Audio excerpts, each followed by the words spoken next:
Hello student, good morning. मैं गोकुल आज आपके लिए इस वीडियो में लेके आया हूँ क्लास 8 विज्ञान विषय चैप्टर नंबर हमारा फर्स्ट चल रहा था। इसमें फसल उत्पादन व प्रबंधन। आज इसका पार्ट 4 पढ़ने वाले हैं। पार्ट 3 हमने पढ़ लिए हैं या पढ़ चुके हैं, और उनमें हमने जो खरपतवार है उससे जो पिछला वीडियो था उसमें हमने पढ़ा था खरपतवार क्या होती है और खरपतवार है उससे फसलों को किस प्रकार बचा सकते हैं। तो ये सब हमने उसमें देखा था। उसके बाद में जैसे कटाई है तो कटाई के कौन कौन से उपकरण होते हैं उनके बारे में भी हमने अच्छे से जाना था। और अब आज के हम इस वीडियो में पढ़ने वाले हैं कि भाई जो खाद होती है उस खाद के कौन कौन से लाभ होते हैं। तो अगला हमारा इस वीडियो में जो पहला पॉइंट रहने वाला है उसका नाम है खाद के लाभ। तो हमें पता है कि खाद, हमने 3 प्रकार की खादों के बारे में जाना था। एक हमने पढ़ा था हरी खाद क्या होती है उसके बारे में। उसके बाद में हमने देखा था कंपोस्ट खाद। उसके बाद में हमने देखा था वर्मी कंपोस्ट खाद। उन सब के बारे में हमने अच्छे से पढ़ लिया था। और अब हम पढ़ेंगे कि भाई खाद है उसके लाभ कौन से होते हैं। खासकर जो जैविक खाद होती है, पशुओं से प्राप्त होने वाली खाद होती है, उसके कौन कौन से लाभ होते हैं। तो यदि लाभ में यदि हम पहला लाभ देखें तो खाद है वो खासकर हमें पता है उर्वरक और खाद के बारे में हमने अंतर भी अच्छे से देखा था। तो उर्वरक से उत्तम होती है कौन? खाद होती है। उर्वरक से उत्तम खाद होती है, ये बात आपको ध्यान रखनी है। अब क्यों होती है, किस लिए होती है, तो इसके लिए हमें खाद के उपयोग को उसके बारे में यदि पता हो तो हम आसानी से बता सकते हैं कि खाद उर्वरक से उत्तम क्यों होती है। तो इसमें सबसे पहले आपको ध्यान रखना है कि जो खाद है वो होती है मिट्टी में जल धारण, मिट्टी में जल धारण की क्षमता को बढ़ाती है। मिट्टी में जल धारण की क्षमता को बढ़ाती है। तो खाद को यदि मिट्टी में मिलाया जाए तो मिट्टी में जल के धारण या अवशोषण करने की क्षमता बढ़ती है। सेकंड, इसमें हम देखते हैं कि मिट्टी इससे क्या होती है, भुरभुरी। मिट्टी भुरभुरी व सरंध्र होती है, सरंध्र होती है।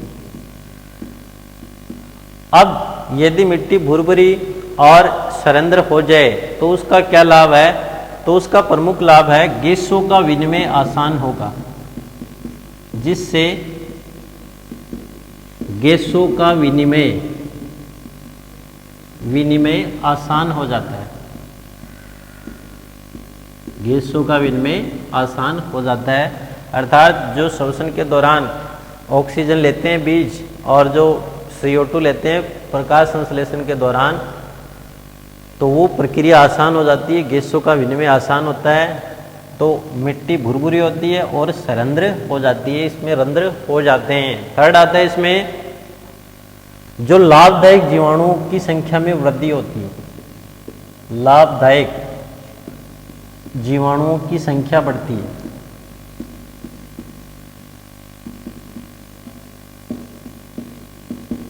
लाभदायक जीवाणुओं की संख्या बढ़ेगी। क्यों? क्योंकि जब हम खाद मिलाएंगे तो खाद में सूक्ष्म जीव होते हैं और वो क्या करेंगे, जो भूमि के अंदर जो लाभदायक जीवाणु होते हैं जो फसल को लाभ पहुंचाते हैं उनकी संख्या में बढ़ोतरी होती रहती है।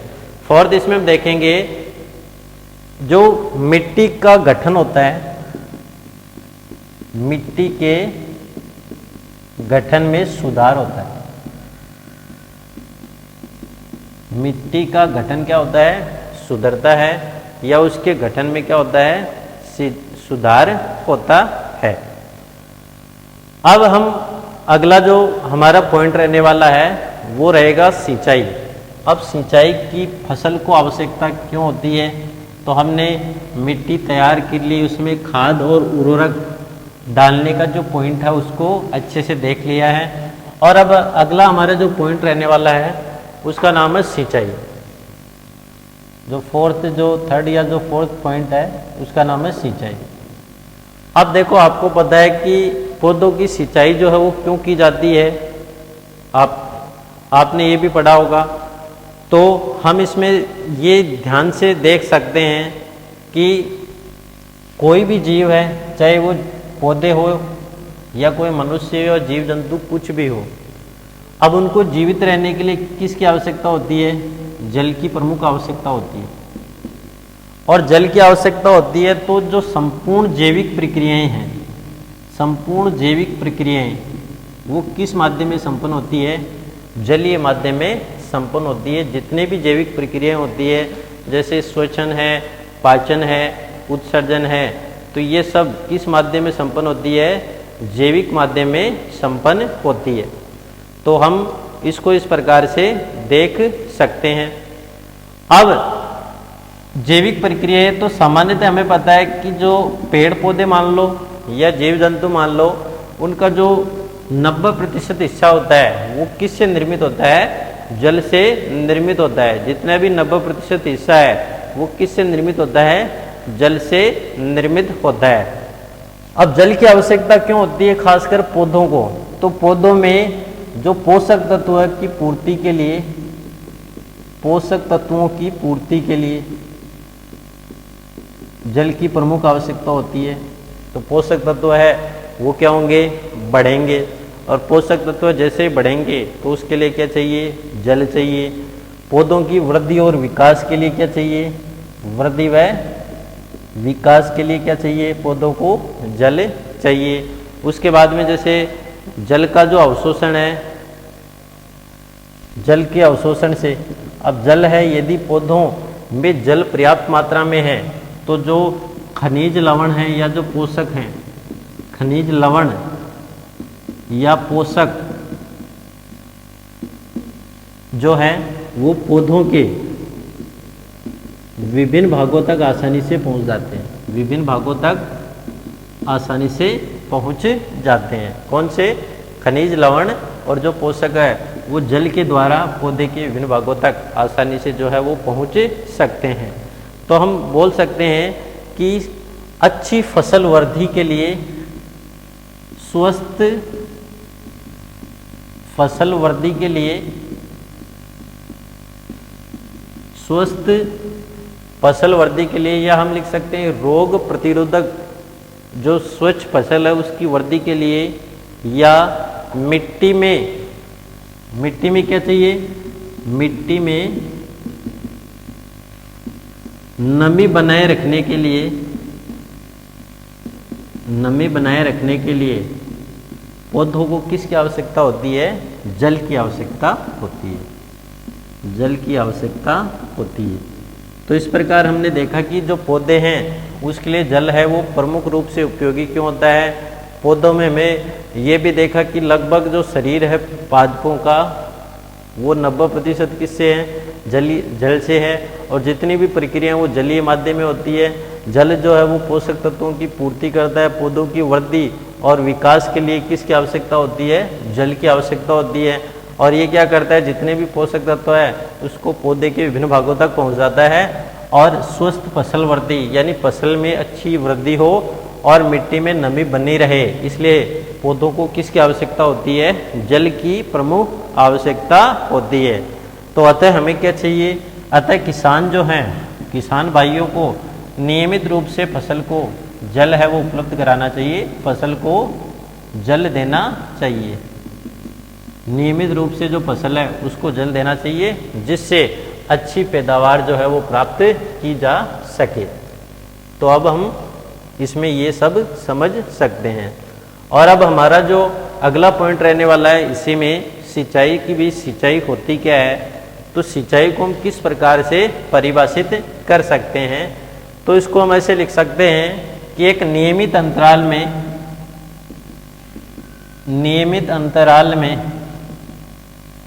फसलों को जल देना, नियमित अंतराल में फसलों को जल देना क्या कहलाता है? सिंचाई कहलाता है। समय समय पर यह एक नियमित अंतराल में, जैसे 15 दिन का टाइम हमने पीरियड फिक्स कर लिया तो एक नियमित अंतराल में जो भी फसल है उसको क्या कर देना, जल देना, क्या कहलाती है, सिंचाई कहलाती है।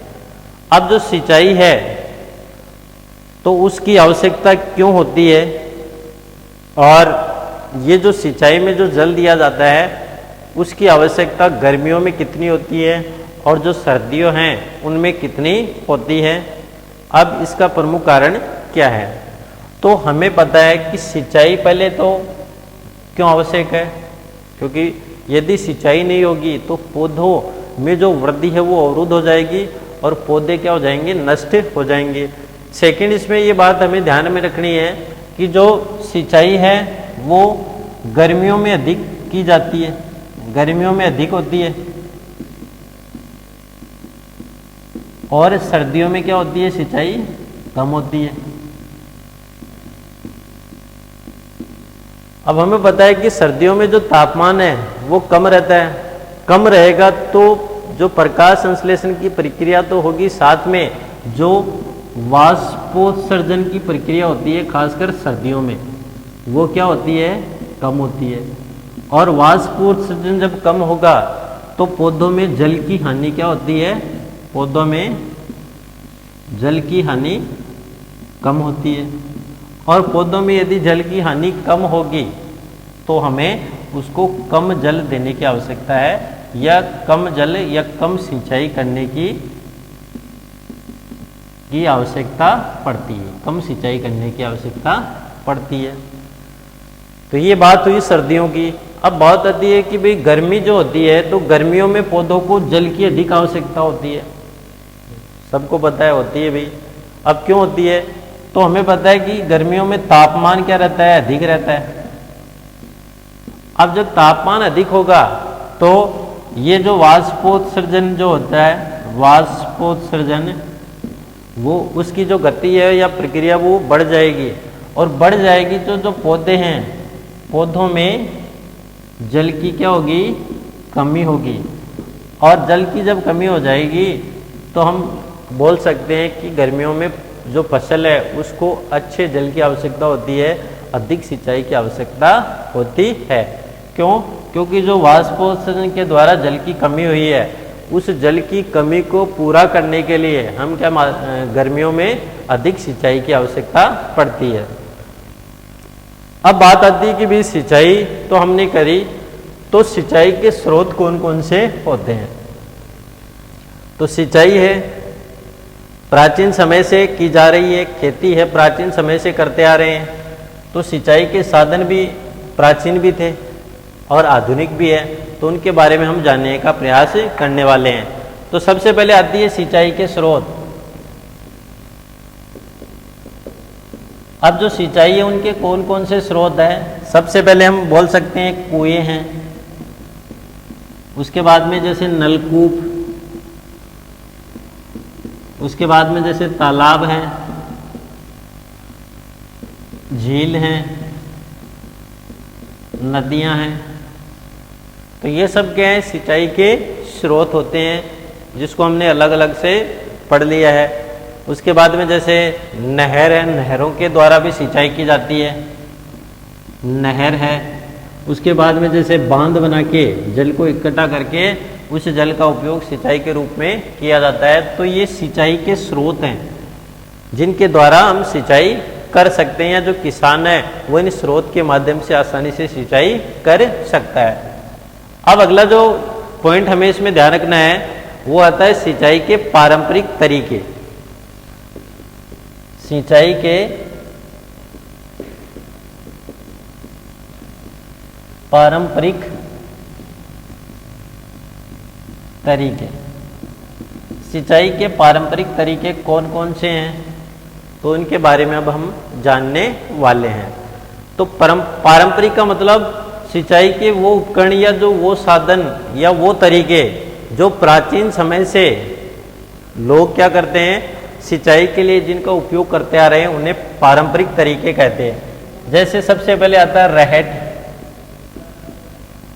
ढेकली, चड़स, मोट।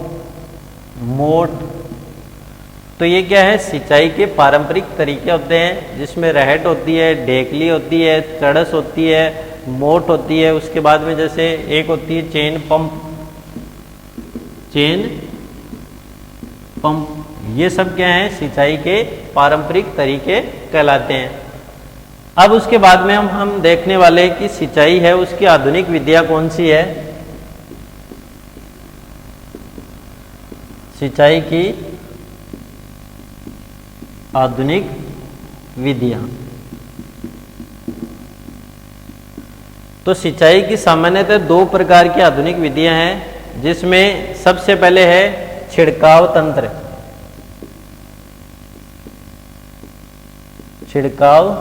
तंत्र। और सेकंड आता है ड्रिप तंत्र। इसको स्प्रिंकलर सिस्टम बोलते हैं और इसको ड्रिप सिस्टम कहते हैं। अब हम पढ़ेंगे कि भाई छिड़काव तंत्र होता क्या है। तो छिड़काव तंत्र की जो प्रक्रिया होती है वो खासकर असमतल भूमि के लिए प्रयोग की जाती है। असमतल भूमि यानी जो उबड़ खाबड़ भूमि हो, जहाँ पे मिट्टी के टीले अधिक हो, तो उस भूमि पर छिड़काव तंत्र जो है उसका सामान्यतः प्रयोग किया जाता है। किसके ऊपर? असमतल भूमि पर। अब इसमें देखो होता क्या है, इस तंत्र में जैसे कुएं से मोटर के द्वारा क्या निकालते हैं, अब कुएं से पानी निकाला किसके द्वारा? मोटर से। अब पानी जैसे से बाहर निकला तो वो पाइपों के द्वारा, जैसे मान लो ये पाइप हैं, इन पाइपों के द्वारा ये पानी बाहर आता है और फिर हम एक लाइन में इन पाइपों को क्या कर देते हैं, व्यवस्थित कर देते हैं इस प्रकार, ठीक है। और इससे जो पानी आएगा वो चारों तरफ गति करेगा, जितनी भी उसके अंदर पाइप को जगह मिलती है तो वहां पे एक ऊर्ध्व पाइप लगे होते हैं, जगह जगह के ऊपर ऊर्ध्व पाइप, इस प्रकार ऊर्ध्व पाइप वहां पे लगे होते हैं। अब इन पाइपों के ऊपर जैसे मान लो ये ऊर्ध्व पाइप हमने लगा दिया और यहाँ पे क्या लगाया जाता है, नोजल लगाते हैं। क्या लगाते हैं? नोजल क्या काम करता है, जैसे ही पाइपों के अंदर पानी आएगा तो उस पानी को वो क्या करता है, फैला देता है। नोजल के द्वारा पानी है वो फैला देता है, जिससे हमें ऐसा लगता है कि वास्तव में क्या हो रही है, वर्षा हो रही है। क्या हो रही है? वर्षा हो रही है। तो इस प्रकार हम जो छिड़काव हो उसके बारे में अच्छे से समझ सकते हैं। अब ये जो छिड़काव होता है, अब उसमें देखो ये जो नोजल होते हैं उस नोजल पे स्प्रिंग लगी होती है। जैसे पानी का जो प्रेशर बनता है तो उससे क्या होंगे, नोजल की जो स्प्रिंग है उसके ऊपर दबाव बढ़ेगा और दबाव पड़ने से वो नोजल क्या होते हैं, घूमने लगते हैं और जिससे जो जल है वो जगह जगह यानी निश्चित दूरी पर जाके गिरने लगता है और हमें ऐसा प्रतीत होता है उस स्थिति में कि वाकई में क्या हो रही है, वर्षा जो है वो हो रही है।